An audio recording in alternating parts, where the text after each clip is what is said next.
Apple finally gave us an update to the iconic iMac, but they only introduced half the lineup. So in this video, I'm going to be talking about what we really want out of the next gen iMac. Apple has already shown us that consumer line of iMacs, but this next one is going to be a professional, heavy user that demands more from their machine. And since I know Apple is really listening to the consumer, I think it's important for us to tell Apple what we really want out of a professional iMac. Then I'm gonna bring us back down to earth and tell you what we're probably gonna end up getting. Now, we probably do have a little while to go before we really see what Apple's gonna do with the next generation 27-inch iMac. Is it going to be rebranded the 32-inch iMac, iMac Pro, or just an iMac? Until then, let us speculate.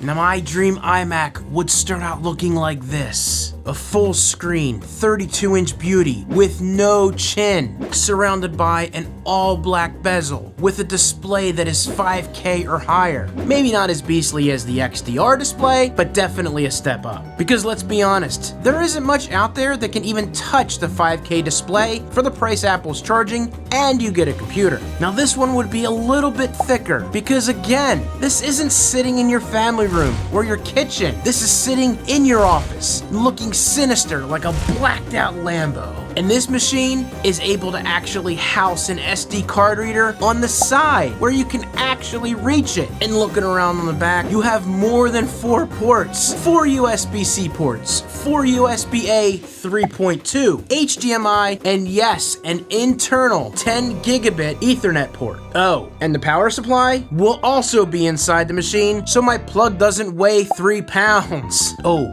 let's not forget that 3.5 millimeter headphone jack, still located on the other side. But this is just the beginning of what this machine brings. If you don't know, Apple's M1 chip is just the start of this new world. They're in the process of releasing the next phase of chips. Now, there have been a couple names thrown around. I'm reading M1X or M2. No one really knows the name. They're just throwing this in there so we can tie it to our SEO tags. Whatever they end up naming it, it's gonna be more impressive than what we've already seen. And in my little land of make-believe, I'm going big on this machine. It's gonna have a 12-core CPU, GPU, and you're going to be able to pick between 32 and 64 gigs of RAM. And much like the existing iMac, the storage is going to be available up to 8 terabytes. Now, while I may not be able to afford that, I think 2 to 4 terabytes for me would probably do a great job, so I don't have to use an external drive to edit my videos. Because for me personally, I don't want to do that like I did on my 2015. Now, a little side note here, in the future, I would love to know if Apple would be able to stack chips to allow for a Mac Pro that could have 24 core setup. I don't know if it's possible. I'm just thinking out loud. I'm not the engineer who has to make it work, if it's even possible. Look, I told you this was make-believe, so don't hold it against me. You can't tell me it wouldn't be really cool for that kind of an upgrade. And speaking of upgrades, do you know that 98% of you that watch these videos aren't subscribed? Am I doing something wrong? Go ahead and leave a comment down below and let me know. But if this is your type of content, go ahead and hit that subscribe button, turn on notification bell so you don't miss a video. And let's get back to reality.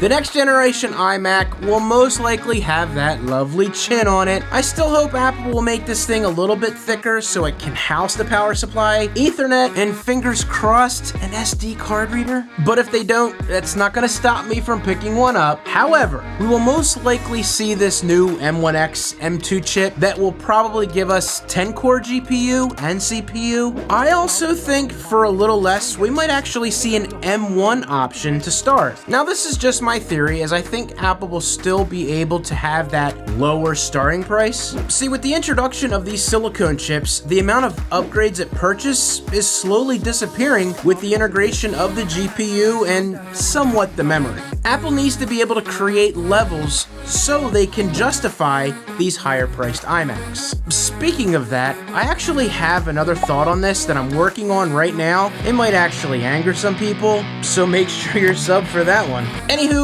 I also don't know what's going to be happening with the memory options in this new world either. What are the limitations of these chips, or what is truly needed to make them ramp up? Will we still see an 8 and 16 gig option with the next chip, or is it going to increase increase to a minimum of, say, 16 or 32. Who knows? One thing I do know that is on my existing M1 machine, with some increased usage, my system does like to use up all of the current memory. I would like to think that if the CPU and GPU get more cores, it's naturally going to need more memory to run it. Who knows? Again, that is for the engineers to figure out. But as a consumer, I might be hesitant to drop more money if I don't see these things increase as other parts specs get larger. Now, it's not like I wouldn't buy one. I would just let somebody else get it first, run the tests to determine if the system can properly support that type of setup inside of it. While we wait to see that next iMac, check out my video right here of the M1 iMac. Hit that subscribe button. You have a great day, and I'll see you in the next video.